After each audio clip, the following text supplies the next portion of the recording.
ये बचा देखो हल्ला नहीं करो देखो 13,824 का क्या निकालने के लिए चाहता है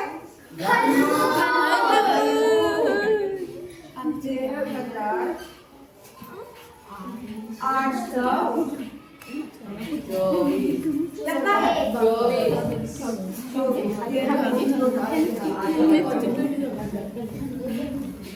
एक बच्चा कितना बार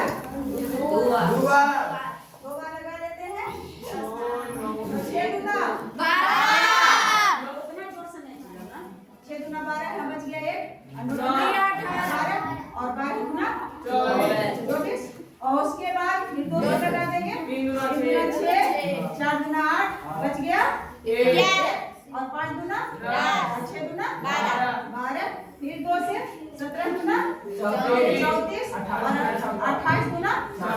56 फिर लगेगा बच्चा 2 से 8 गुना 16 और 6 गुना 4 गुना 8 देखो कटना तो चाहिए नीचे बिंदु 2 से 4 3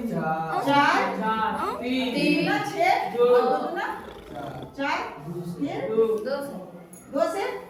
2 गुना 4 और 16 गुना 32 फिर 2 से 10 गुना 20 और बच गए 8 गुना 16 फिर 2 से 5 गुना 10 और 4 गुना 8 फिर 2 से 27 गुना 54 अब 2 का घेरा खत्म 3 से अब लगेगा 3 से 9 दिया 27 फिर लगा 3 से 3 दिया फिर घेर करके 3 बार लगा दें या इतना ही छोड़ दें खाली लगेगा कुछ अंतर नहीं पड़ेगा तो अब आ गया क्या चीज पहले यहाँ लिख लेते हैं ना अब भाजी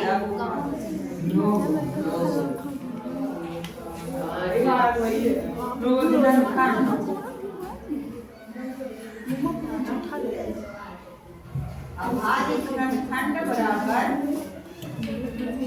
कितना मेरा बच्चा बोलो तो 5 2 है बराबर 2 गुना 2 गुना 2 गुना 2 गुना 2 गुना 2 1 2 3 4 5 6 7 8 9 और गुना 3 गुना 3 इसमें कितना पर लगता है बच्चा 3 पर ये हो गया एक समूह और फिर दूसरा हो गया और ये तीसरा हो गया इतना तो इसको लिख सकते हैं 2 का और गुना 3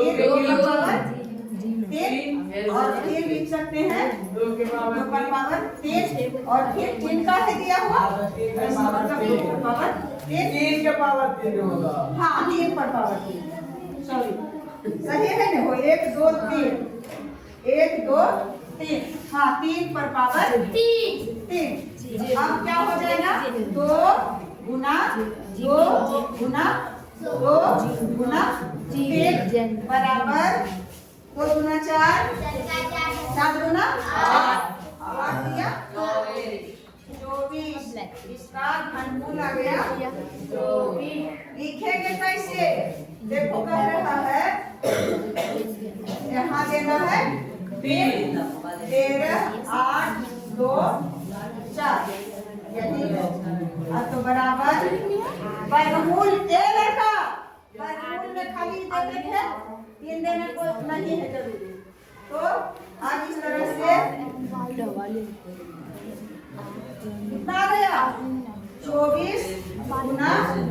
24 और गुना 24 हटा दिखाएगा बच्चा 3 अब हम घनमूल बराबर जब घनमूल निकालते हैं तो 3 और रूट जो है जो सब हट जाता है और उसमें से एक सा खाली क्या करेंगे निकाल लेंगे तो 24 आ गया आंसर। तो जिसको अच्छी तरह से भाग बनाने के लिए आता है वो हमारी गुणनखंड बिना किए हुए और नहीं निकाल सकते हैं। समझ में आ गया होगा।